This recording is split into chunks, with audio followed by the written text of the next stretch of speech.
Hello and welcome to this XTFX technical briefing. In this session we'll be looking at how the Elements media storage platform integrates transparently into Avid workflows. I'll be working with the Elements Cube storage appliance, which is connected to the in-house network and to the cloud. I'll begin by launching the Elements web GUI, logging in and creating a production. Within a production I can create workspaces. I'll configure my workspace as an Avid workspace so it behaves exactly as expected by the Avid user. I'll also configure it as a capture workspace, which alters the bin locking behavior to allow editing whilst ingesting media. I'll enter a description for my workspace and change its write access group. I'm a member of this write access group, so I'll be able to access this workspace when I log on from the Elements desktop client.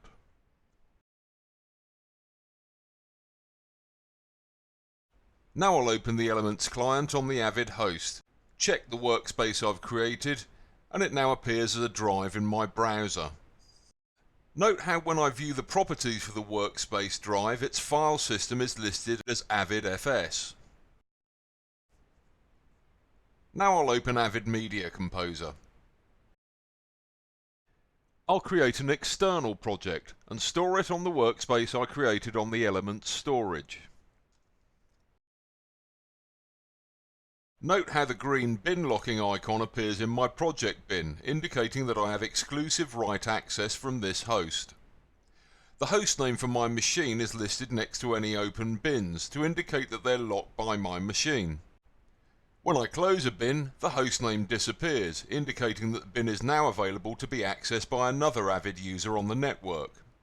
When a bin's opened by another Avid user, the red bin locking icon appears to indicate that it's been locked by that user. Now I'll right-click a bin to lock and unlock it. This enables me to lock a bin even if it's not in use, protecting its contents. All of the functionality we've seen in this session is completely transparent to the Avid editor and requires no additional training. The media structure is also identical to that on Avid Shared Storage. Let's take a look at the project folder contents in the Finder. Note the Avid project files, bin files, lock files, etc.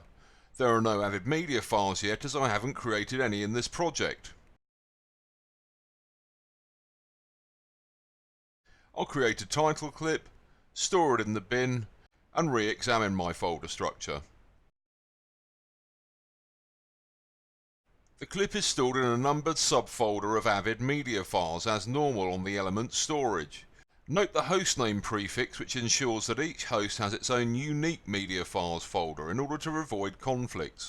The presence of 3 MXF files, 1 for the video stream and 2 for the audio, is compliant with the OP-Atom file structure used in Avid.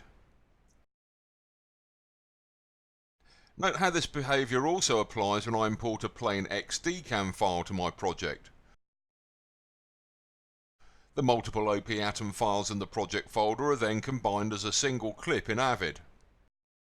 Now I'll launch the Elements web GUI again. I'll set the sources workspace as a media root in order to browse it in the media library and set permissions for uploading new imported media.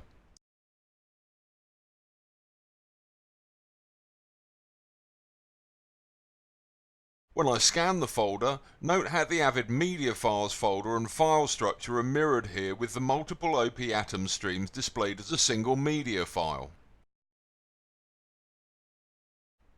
Now we'll take a look at the editorial workflow in the Elements media library. I'll create a new workspace, configure it as an Avid workspace, and set upload permissions.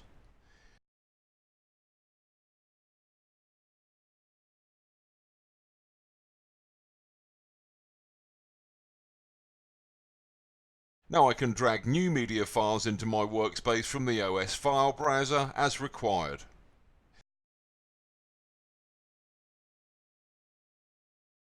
When I open the clips in the player, I can begin marking them up with the familiar I and O hotkeys and enter a clip description.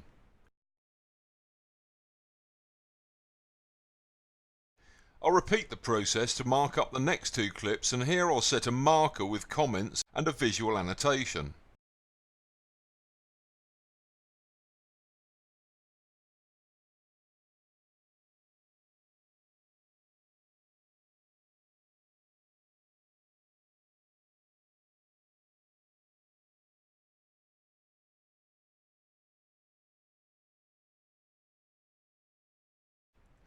Now I've marked up my sources, I'll open the media editor and begin assembling a rough cut.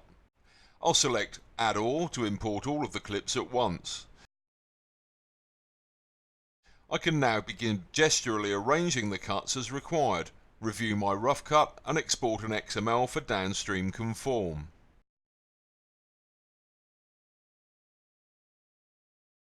Now I'd like to send the clips I've marked up to Avid, so I'll open the Produce menu and select OP Atom as the media format.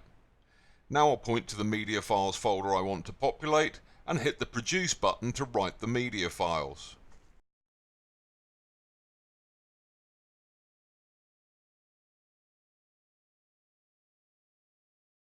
Now I'll reopen Avid, reload my project, open Avid's media tool, locate my Avid media files folder and locate the files I produced in the Elements media library.